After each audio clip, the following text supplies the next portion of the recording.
Hello everyone, আশা করি প্রত্যেকেই ভালো আছেন আর ভালো থাকেন এমনটাই শুভ প্রত্যাশা। আর আজকে থাকছে আপনাদের জন্য পেঁপের বাগান অর্থাৎ পেঁপে নিয়ে আজকে একটি নতুন মিনি ব্লগ। আশা করছি ভিডিওটি ভালো লাগবে। আর পেঁপে যারা চাষ করতে চাচ্ছেন তারা কিন্তু খুবই সহজে এবং ইজিভাবে এটা চাষাবাদ করতে পারবেন, কারণ পেঁপেতে প্রচুর পরিমাণ ভিটামিন সি, ই এবং এ রয়েছে।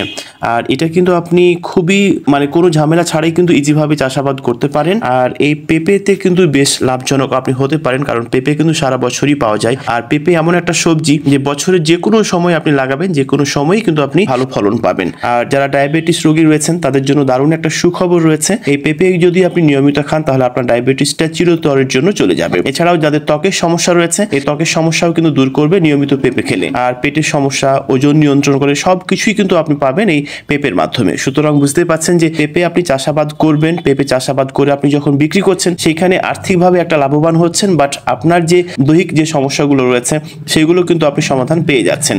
সুতরাং একসঙ্গে যেহেতু দুটো জিনিস পাচ্ছেন, তার মানে এর থেকে ভালো কিছু আর হয় না। তো আমি আমার বন্ধুর পেঁপের বাগান পরিদর্শনে গিয়েছিলাম, দেখলাম যে এত পরিমাণে পেঁপে ধরে আছে যেটা বলার কথাই না। আর কোনো কোনো গাছে কিন্তু ছোট ছোট পেঁপে ধরে আছে, কিংবা কোনো কোনো গাছে ফুল আসছে অর্থাৎ মুকুল আসছে, যেগুলোতে প্রচুর পরিমাণে কিন্তু পেঁপে ধরবে। আর পেঁপে পুষ্টিকর একটি ফল বা সবজি, এটা আমরা প্রত্যেকেই জানি, এবং এই পেঁপে কিন্তু কাঁচা ও পাকা উভয়ভাবেই কিন্তু খাওয়া যেতে পারে। তো আজকের পেঁপে বাগান নিয়ে ছোট্ট অর্থাৎ মিনি ব্লগটি কেমন লাগলো আপনার, সেটি জানিয়ে কমেন্টস করবেন আমাকে।